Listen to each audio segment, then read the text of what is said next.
Bi gai oso ezberdin izango ditugu Burdinesia honetan, alde batetik hizkuntza eskakizunen inguruan sortu den eztabaida, bai kalean, sare sozialetan eta baretan, baina baita ere auzitegietan eta politika instituzionalean hizkuntzaren babeserako edo ez babeserako diren neurrien inguruan.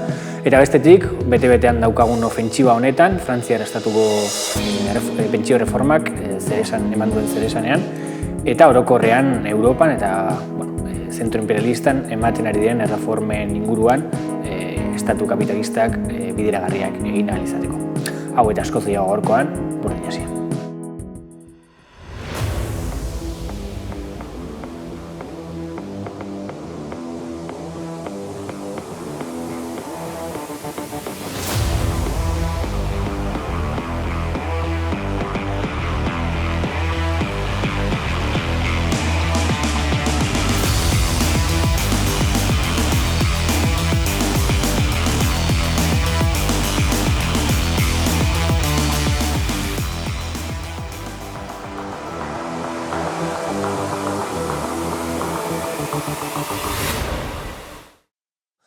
Ongi etorriak Burdinesiaren beste programa batera, gaurkoan, bat bezala, hasi baino lehen, mahaiko kideak aurkeztuko ditut.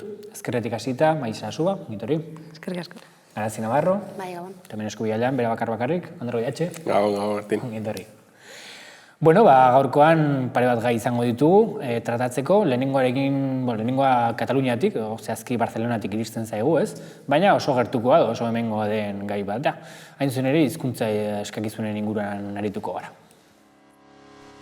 Polemika bizia piztu du sare sozialetan Katalunian lan egiten duten 3 erizainek argitaratutako bideo batek.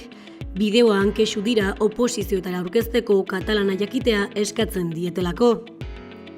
Horren harira sortu den eztabaidan erizainen kexak babestu eta hizkuntza gutxituen aurkako jarrera erakutsi dute batzuek, eta hizkuntza gutxituen defentsa egin eta hizkuntzari lotutako halako exigentziak babestu dituzte beste batzuek. Euskal Herrian ere zeresan handia eman du eztabaidak. Hortxe, gaurko lehenengo gaia, hizkuntza eskakizunen gai hau ez da, kasu honetan neska honen kasu honetara mugatzen zerbait edo sare sozialetara mugatzen den gai bat, baizik eta instantzia seriogotan ere tratatu izan den gaia da, ez? Besteak beste, duela gutxi atera du Euskadiko Justizia Auzitegiak, ez hizkuntza eskakizunaren kasu konkretu bat, baizik eta hizkuntza eskakizuna bera erregulatzen duen araua, konstituzioaren aurkakoa izango litzatela, ez? Honek atea iritzen du orokorrean halako eskakizunak balio gabetzeko. Baina, horretaz gain, izan ditugu kasuak, udalerri ezberdinetan, eta auzitegi ezberdinetan, ez? Irunen, Atarrabian, Ezkerraldean, okeraz banago Barakaldon izan zen, eta halako toki ezberdinetan. Orduan, eztabaida oso aktuala den zerbait. Lehenik, panoramara orokorrean hurbilpen bat eskatuko dizuet, Aian Garazi zurekin hasi gaitezke, gaia kokatzeko, nondik datorren, nola ematen eztabaida hau, eta ze testuingurutan ematen den. Bai, agian kokatzea kostatuko zait ideiak desordenan botatzen baditut gero joango zara, agian zu pixka bat ordenatzen, baina bai ez dakit hizkuntza baten existitzeko aukerak edo bai bideoan katalanari buruz ari da, baina guri dagokigun gaian zentratuta batez ere euskararen auzian, ez? Hizkuntza baten existitzeko aukerak gaur egun termino kapitalistetan ikusi behar dira, ez? Hau da, gaur egun hizkuntza minoritarioek ez daukate merkataritza internazionalaren baitan existitzeko aukerarik, edo ez dute horretarako balio, beraz, denbora osoan kondenatuta daude, edo kapitalismoaren baita maintzat, hizkuntza gutxituak kondenatuta egongo dira bizirautera, ez? Eta biziraute hori ere termino kapitalistetan ematen da, edo egiten da, eta esaterako dena kokatzen da, agian gero sartu gaitezke hobeto honetan, baina dena kokatzen da, nolabait hizkuntza bera kompetentzia gisa eskatzea, titulu eskakizunak eta euskararen eztabaida jada hor kokatzen da. Bitartean zer ikusten dugu, horrela diagnostiko azkar bat egin ezkero, gaur egun Euskal Herria osotasunean hartuta, Euskal Herritarren 27% da elebiduna, hau da, euskera eta erdera kontuan hartuta frantsesa eta gaztelera dakizkiena 27% da. Baina, erabilerari dagokionez, eta erabilera ikusi behar da, dakitenekiko proportzioan, ez? Orduan, erabileraren proportzioa azken 30 urteetan ez da hasi. Osea, azken 30 urteetan bere horretan egon da. Lehen gutxiagok zekiten eta agian, lehen gutxiagok zekiten eta orain gehiagok dakite, baina horrekiko proportzioan gutxiagok hitz egingo dute.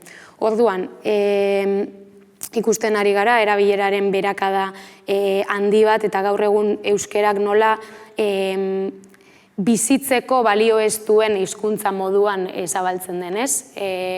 Hau da, horixe, eskakizunetara mugatuta, eta nolabait garai batean gainera izan zezakeen, eta gai honetan sakondu beharko litzateke, eta ez dut uste horretarako momentua denik, baina euskerak garai batean izan zezakeen oposizio izaera bat proiektu politiko bati, enamen proiektu politikoari lotuta, nola proiektu politiko horren gainberarekin batera euskeraren oposizio izaera hori ere galdu den, eta aldi berean gertatu da horrelako hizkuntzaren instituzionalizazio bat, lehen esandako moduan, beronen bizirauterako bide moduan hori ikusi delako, eta horrek ekarri du nolabait gotortuta gelditzea instituzioen arlo horretan, eta baina gero bizitzeko hizkuntza bezala ez zabaldu izana, ez? Hau da, erderaz ase ditzake batek bere behar sozialak. Posible du erderaz asetzea bere behar sozialak, eta euskerarekin kontrara gertatu da, ez dela hizkuntza bizi bat momentu honetan, hau da, hizkuntza bat bizirik dagoen seinale izango da evoluzionatzen badu dauden behar komunikatiboen arabera, esaterako. Igual pila bat gai ukitzen ari naiz eta bakoitzak behar du sakontzea, baina hori, hizkuntza bizi batek behar du evoluzionatzea dauden behar komunikatiboen arabera, eta euskerarekin ez da hori gertatu. Zirkulu formaletara gotortuta ikusten dugu, eta ematen diren eztabaida guztiak, hartzen diren neurri guztiak eta politika guztiak mugatzen dira hizkuntza eskakizun bat eskatu ala ez, eta horrek uste dut ondorio oso kaltegarriak dakartzala, agian gero sartu gaitezke horretan. Hain zuzen ere hori da interesgarriena, ez?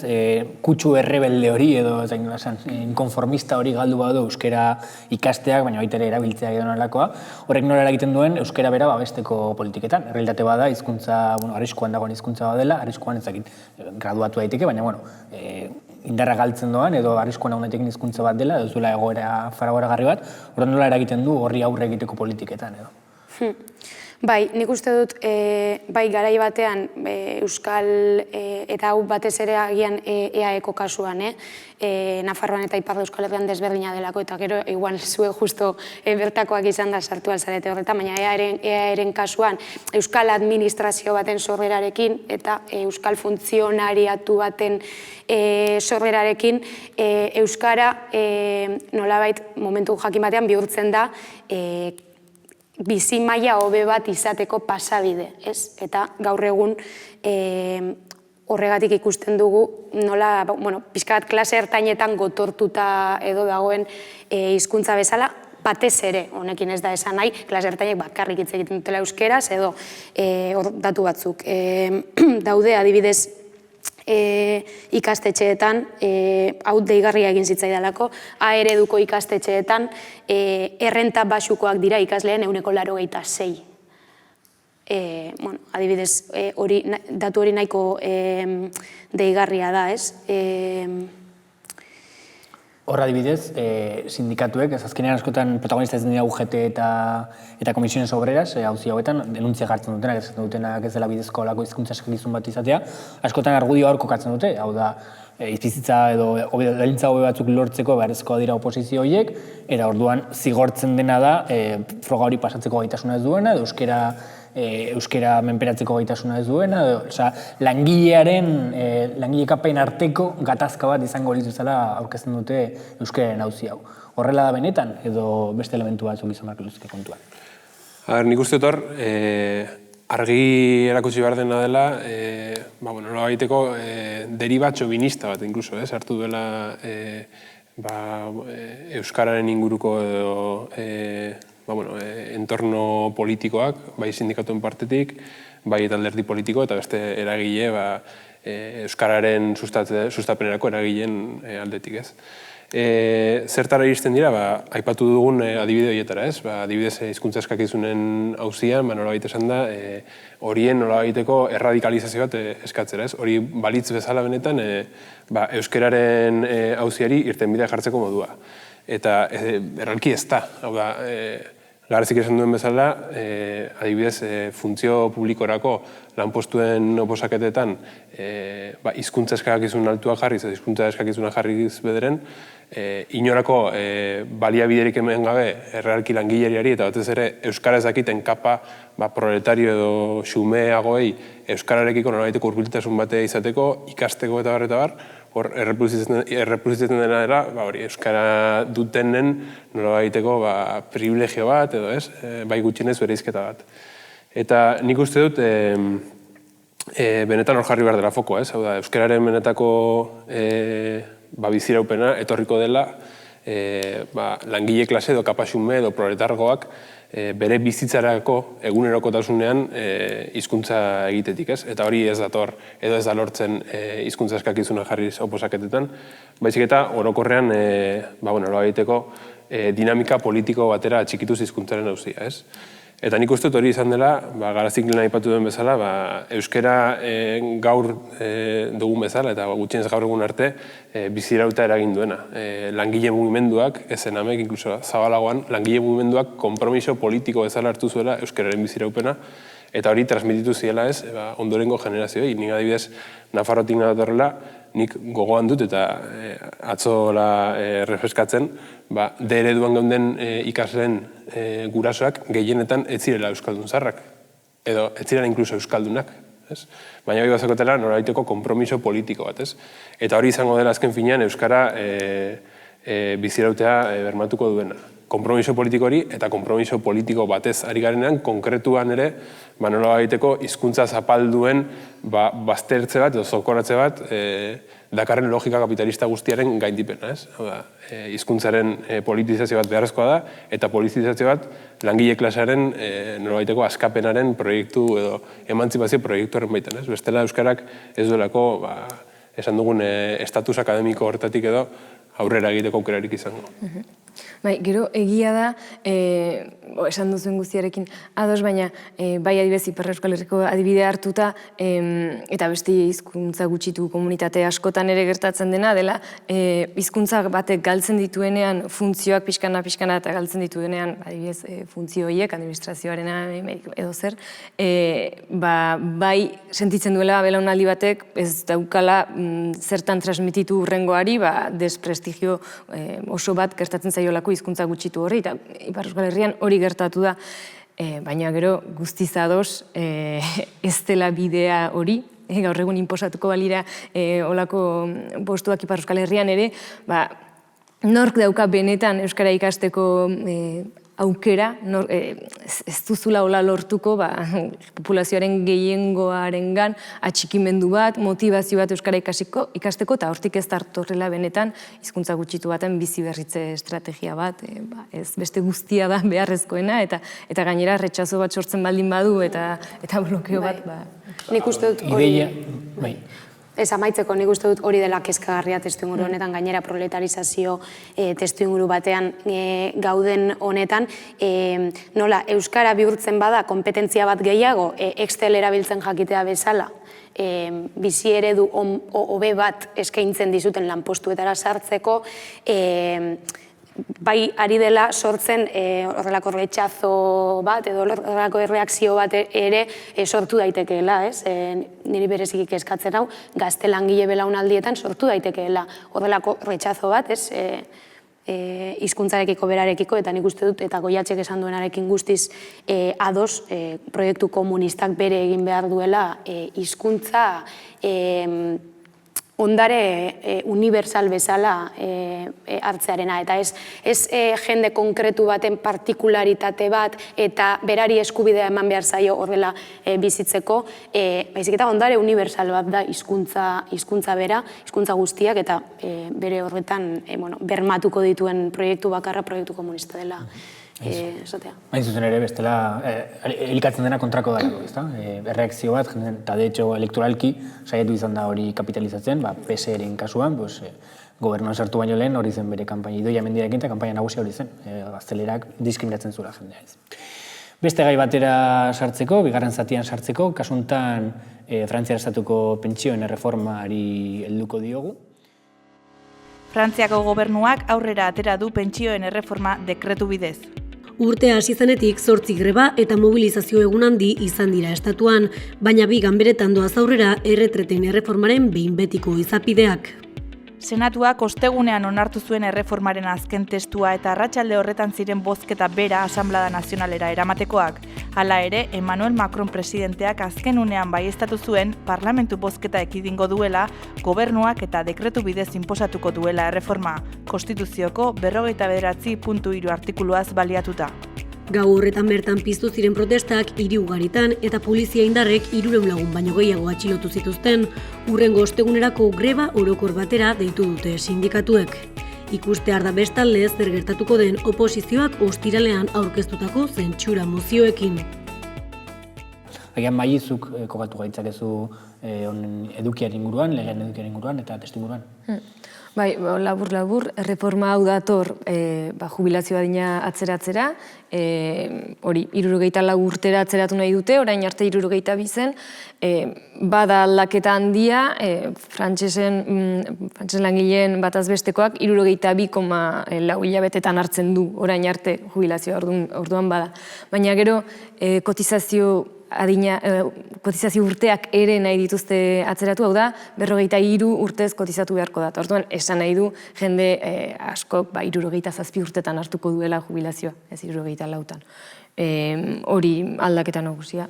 Bai, agian testu inguratzeko ez da bakarrik Frantzian gertatzen den partikularidade bat, ez? Beste toki bereziki Europan, Europa batasunetik dauzen aginduak hauek dira, ez dira eramangarriak edo ez dira sostenigarriak pentsio sistemak eta aldatu behar dira. Espainian bertan ere, duela gutxatera da eskriba, esan ez erreforma bultzatuko duela ere bai, eta hori kotizazioa gonditu behar direla sostenigarria egiteko.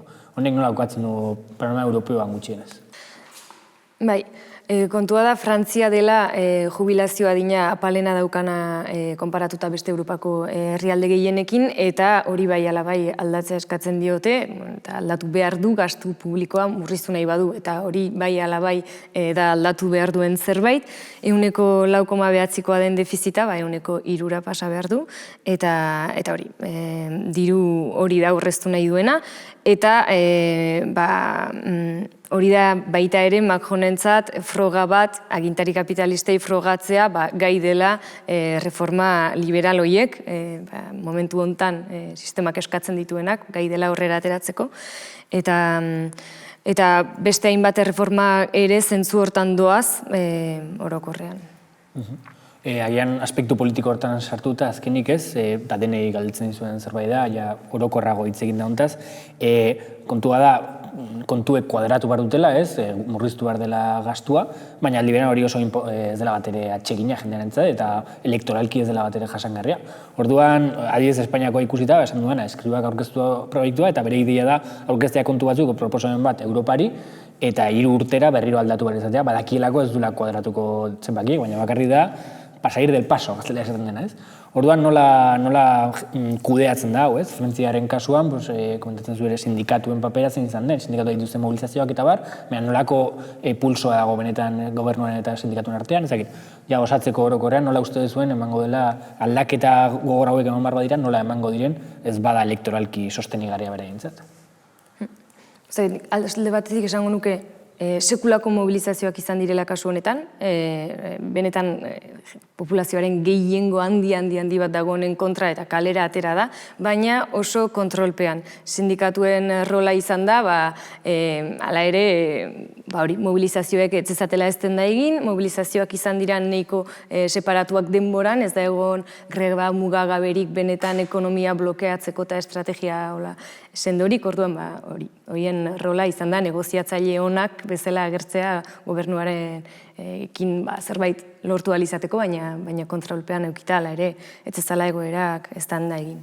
Gero akaso ere, bada diferentzia bat Frantzian eta Espainiar estatuan gertatzen ari den artean. Espainiar estatuan 2011-tik 4 aldiz aldatu da pensioen asuntoa, ez? 4 erreforma egon dira. Eta egia da, adibidez horren eskribaren erreforma berriak aurrekoarekiko nolaiteko hobekuntza batzuk edo ekarri ditzakela, ez? Hobekuntzak ala ere oso mugatuak. Baina argi dagoena da, tendentzia berakor bat ikusten dela, kasu honetan langile dauzkaten lan baldintzetan, pentsioi dauzken baldintzetan, eta barrez. 3 auzi nagusiren inguruan pivotatzen dute erreforma bek, lehenengoa da maik aipatutako periodo horiek, zenbat denboran edo zenbat denbora hartzen den kontuan pensioaren zifra edo zenbakia zehazteko, zenbat eta luzeagoa izan denbora hori, orduan eta gehiago edo sartzen dira denbora horren baitan gazte garaian edo euskagun soldata basuak, orduan pensioak jaisten dira. Horrekin batera ere, adibidez, jubilazio anticipada edo voluntaria edo alako aukerak ere guztiz mugatzen dira, eta hirugarren asuntoa da, pensioetan eragin zuzena duela ere langile daukaten soldatak, eta soldaten gaineko nolabaiteko ofensiboa dagoenean, azkenan pensioen asuntoa eta soldatarena ofensiboa doble batean bilakatzen dira, ez? Dena den, harrigarria da, Europa mailan langileen aurkako nolabaiteko ofensiboa ekonomiko bat bizitzen ari garela, kasu honetan, krisiaren nolabaiteko zama edo karga ekonomikoa oligarkiak eta bere agintaritza politikoak langile klasearen gain ezarri nahi duela, eta niri nahiko positiboa edo ez dakit pozgarri horitzen zait, halako mobilizazioa egotea Frantzian, ez? Gauza da, orain dagokiguna dela ere, mobilizazio hori beste eremuetara trasladatu, eta horrekin batera mobilizazioaren zentzu estrategikoan ere pixka bat aldaketak edo garapenak ematea. Puntu interesgarria da, zentzune Frantzian estatuan kasuan, ezin da ikusi da zailtasuna dago konsenso demokrata klasiko baten baitan egiteko lako aldaketak. Eta hor mehatxatu du Macronek 49.3 artikulu hori aplikatzearekin, ez? Azaldu zen artikulu. Eta hori da, erabiltzen ari dira, benetan artikulu hori, hainbat erreforma edo erabaki esanguratsuak direnak edo gauza asko. Artikuluak saltatzen du debate parlamentario. Hori da, eta orduan ez dute bozkarik behar eta pasa dezaket, eta hori da horien botere bereizketaren oinarria bera guztea. Demokrazia representatiboa oinarri guztia saltatzen. Eta gero ere, akaso bukatzeko, uste dut, argigarria dela ere, sindikatuek guzti honetan, adibidez, Espainiar estatuan izan duten papera ere aklaratzea, ez? Nola, tendentzia berakor edo langile klasearen ofensiba politiko guzti hau babestu duten. Ez da, esan dezagun nolabaiteko dudak edo azalera zituztela, baizik eta babestu egin dutela hemen Espainiar estatuan bi sindikatu nagusiek, ez? Orduan horrek ere erakusten duena da, langile klaseak behar dituela ere nolabaiteko antolakuntza forma autonomoak edo independenteak osatzen joan, ez? Eta zentzu horretan, ikusiko dugu urrengo urteetan, ea langile mobilizazio bat sortzeko gai garen, eta beretan klabe independientetan, ez? Eratzen dugun mobilizazioari. Gero eta aldaketa edo reforma gogorragoak, struktura finantziero internazionalak ala exigitzen duelako eta numero kuadratu barutelako, gero eta oposizio handiago dutenak, eta aldi berean horri aurre egiteko gero eta ez gaitasun edo inkapazidade handiagoa. Urruzten dugu panorama hau, eskerrik asko horregoteagatik eta hurrengo arte.